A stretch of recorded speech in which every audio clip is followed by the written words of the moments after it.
y voy a presentar a otros extraordinarios, dos invitados en este caso.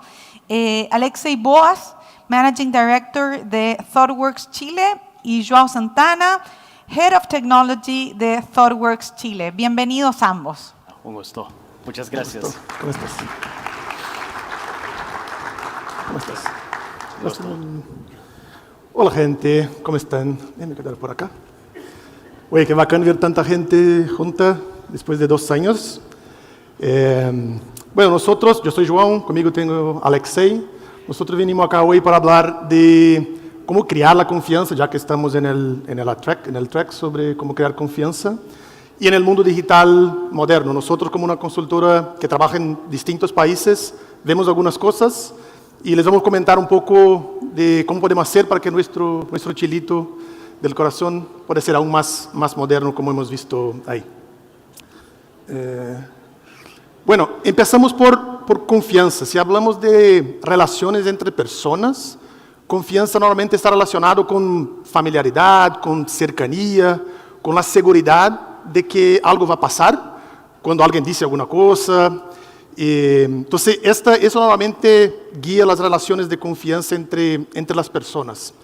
Si hablamos de empresas o corporaciones o instituciones y hablamos de confianza de marca, por ejemplo, tiene que ver con la organización tener las capacidades de ofrecer los servicios y cumplir con el que promete. Entonces, para una persona, un individuo, confía en una organización si pasan esas 3 cosas. Esas 3 componentes son súper importantes. Uno es que la organización tenga las capacidades de entregar lo que promete. El ministro comentaba ahí del caso de la micro, del bus, que llega en tal hora, tal fecha. Si no llega en tal hora a las 6:15, la persona ya empieza a no confiar en el sistema, en la organización de alguna forma. O si tú estás mirando Netflix o cualquier otra plataforma de streaming, si tú haces clic en un botón para ver una película, que la película empieza a transmitir. O si tú compras un producto o cualquier otro ejemplo. El componente de intimidad o de conocer las personas, conocer los datos, es otro elemento de ese proceso de creación de confianza. Si hablamos tomamos un ejemplo de Netflix, cuando tú empiezas a ver las películas, ya se empieza a hacer recomendaciones con base en las películas que uno ve. Entonces, esto es conocer al usuario, conocer al cliente, conocer las personas que están por detrás. El mapa que presentó el ministro al principio, el mapa de Santiago con las horas de tráfico más o menos autos de una u otra parte de la ciudad, es súper interesante porque con eso tú conoces tu usuario y las personas que están ahí utilizando el sistema como un todo. Y valorar los intereses tiene que ver con empatía, con accionar de manera genuina, pensando en los intereses de la persona, del usuario, de su cliente, de la otra persona que está en el otro lado de este mundo. Entonces, esos 3 elementos son súper importantes para crear estas relaciones. Y cuando pensamos en confianza, tenemos que mirar también, bueno, cuál es el contexto en que tenemos que crear esa confianza. Hemos escuchado ahí del ministro, del presidente del país digital, qué tan dinámico está el mundo hoy día. Y efectivamente vemos un mundo con muchísima transformación. Nos está pasando ahí hace un par de años ya la 4ª revolución industrial. Vemos un mundo cada vez más digital también. Es decir, que el mundo queda cada vez más complejo, y complejo en el sentido de sistemas complejos, ¿no? Es casi imposible comprender el mundo por completo y tampoco es posible prever qué es que va a pasar en el futuro. Y bueno, interesante notar que hay compañías que logran crear esa confianza en ese contexto. João nos hablaba de Netflix, la intimidad y el conocimiento, como las personas confían en recomendaciones, por ejemplo. Y João, te tengo que decir que, bueno, a mí eso no me pasa tanto, no sé si les pasa a ustedes, es que tengo 2 niñas, entonces Netflix suele recomendarme ahí Paw Patrol, dibujos animados y cosas así, pero en general eso funciona súper bien y logran crear confianza. ¿Cómo lo hacemos nosotros? ¿Cómo crear confianza en un mundo tan dinámico, en un escenario tan complejo? Interesante recordar que es que nos enseña Peter Drucker en ese contexto. Y Peter Drucker nos habla de la importancia de la mentalidad. Ocupar una mentalidad equivocada en un contexto así puede traer consecuencias muy duras. Entonces, Seguro que hay que cambiar la mentalidad y seguro a una mentalidad digital, pero ¿qué es el hecho de ser digital? Eso va mucho más allá de la tecnología, de tener una app, tener un sitio web. Efectivamente es una mentalidad digital y una mentalidad que nos puede ayudar a crear confianza. Nosotros en ThoughtWorks somos una consultora global, tenemos oficina en 17 países, así que tenemos el privilegio de ver qué está pasando en todo el mundo, en todo el tipo de industria. Y hemos identificado 7 elementos de una mentalidad digital que nos pueden ayudar muchísimo a crear esa confianza. Revisémoslos enseguida. Sí, el primer elemento de las empresas o de las organizaciones que operan con esta mentalidad digital tiene que ver con enfocar en el valor para el cliente, para el usuario, para la persona. A veces nosotros, como lo que vemos muchos como organizaciones, ponen siempre el beneficio propio como los ingresos, los costos, no sé qué.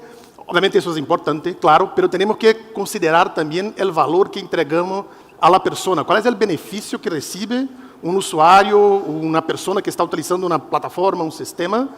¿Qué es que él o ella gana de beneficio? Y tenemos que estructurar de alguna forma la organización y que los procesos de toma de decisiones estén alineados. Y normalmente cuando hablamos de alineamiento, un componente importante es priorización, por ejemplo. ¿Cómo priorizamos? ¿Qué tipo de métricas, indicadores, KPIs o OKRs o cualquier otra metodología que se utilice? ¿Cómo estos mecanismos están alineados mirando hacia los beneficios del usuario, de las personas? O entonces, ¿cómo hacemos para que logremos responder de manera más rápida a los cambios que van pasando? Y esto acá, obviamente, es algo muy alto nivel, pero si miramos algo un poco más concreto, significa trabajar con iniciativas, con paquetes de trabajo más pequeños, para que logremos entregar algo más rápido, tener feedback y ajustar. Si yo estoy trabajando en una iniciativa y un proyecto que es gigante, meses o años, obviamente tengo que esperar todo el tiempo para tener alguna respuesta. Entonces, lograr trabajar con paquetes de trabajo más pequeños nos ayuda a reaccionar más rápido. Y eso también nos habilita una cultura de aprendizaje, porque poniendo algo en la mano de los usuarios, de las personas, de los clientes, más rápido logro ver si funciona o no. Y para saber si funciona o no, necesito tener todas las métricas y KPIs alineados según los beneficios que entrego a las personas. Y esto, claro, es necesario un montón de cosas que están acá por abajo, una plataforma de datos, por ejemplo, y una cosa que aprendí acá en Chile que me encanta, que dicen de las organizaciones que son Guata-driven y no Data-driven. Entonces hay que ser una organización Data-driven y no una organización Guata-driven para lograr tomar esas decisiones rápido y implementar esa cultura de cambio y aprendizaje.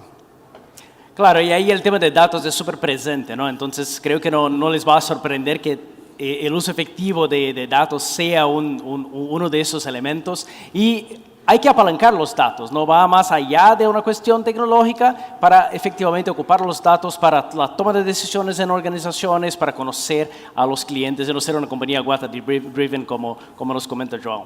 El próximo elemento nos comenta de la estructura y gobernanza de la organización. Y claro, es muy difícil cambiar la estructura de las organizaciones, pero hay que reconocer que hoy día hay organizaciones, muchas veces la competencia, ¿no? Con estructuras muy modernas, hay fractales, con jerarquías bajas y todo más. El tema de silos está aquí también, ¿no? Hay que cuidar cómo los silos pueden apoyar o no apoyar la comunicación. Aquí un ejemplo hipotético, pero muy común. Tenemos muchas veces en organizaciones de un lado una CTO que dice que tiene la responsabilidad por innovación, pero no tiene los recursos para eso. Y por otro lado, en cambio, una CDO que dice que ya conoce cuáles cambios son necesarios en la organización, ya tiene los insights, pero no logra escalarlos. Y el último elemento es el rol de tecnología como parte de las organizaciones. Efectivamente, hay que cambiar el rol de tecnología de proveedor a un eje estratégico de las organizaciones para conducir cómo va a evolucionar y cómo se cambia. Hace un par de años ya se publicó en MIT Management Sloan Review un artículo súper interesante que nos decía que hoy día tecnología no es más una industria en separado, pero porque todas las compañías son efectivamente compañías de tecnología y eso forma parte de eso. Sí, y cómo esas cosas se conectan, ¿no? Hablamos ahí de estos elementos de una compañía o de una organización que opera con esta mentalidad digital moderna y de los elementos de la confianza. Acá traemos un mapeo genérico y súper rápido, pero yo creo que es importante que hagan el ejercicio dentro de sus organizaciones, de sus empresas, de entender cómo esos elementos se conectan. Si quiero entregar lo que he prometido al usuario, necesito tener mis métricas, mis KPIs, las organizaciones alineadas según esto que quiero alcanzar. Yo estoy viendo unas fotos ahí, voy a esperar para que saque la foto. Si quiero tener intimidad, si quiero conocer, obviamente, tener una plataforma, una estructura de datos, de gobierno de datos, y para sacar provecho de esto es fundamental. Y si hablo sobre valorar los intereses, obviamente que los intereses estén reflejados en algún lado. Si yo digo que es importante valorar los intereses, pero esos intereses de los usuarios, de los clientes, no están en ningún lado, entonces no es la realidad. Bueno, y sabemos que todo eso y cambiar todos esos 7 elementos puede parecer un montón de cosas y un montón de cambios en las organizaciones. Y efectivamente lo son. Pero ahí es interesante recordar que nos habló hace tiempo ahí Steve Jobs, ¿no? Muchos de esos cambios profundos que parecen muy rápidos, no lo son, llevaron muchísimo tiempo. Recordemos que incluso Apple no era una compañía nueva cuando inventó el iPhone. João hablaba de Netflix, ¿no? Netflix partió enviando DVDs. Sí, gente, había un disco físico para poder ver una película y que se tenía que ocupar. Y ellos partieron enviando DVDs físicos a las casas de las personas. Esos cambios llevan mucho, mucho tiempo. Y ahí está el rol del liderazgo, ¿no? Porque el liderazgo es sí traer la valentía para hacer cambios duros. Entonces, les invito a liderar con valentía para traer esos cambios, sí difíciles, pero tan importantes y tan potentes para nuestras organizaciones y para la sociedad. Muchísimas gracias.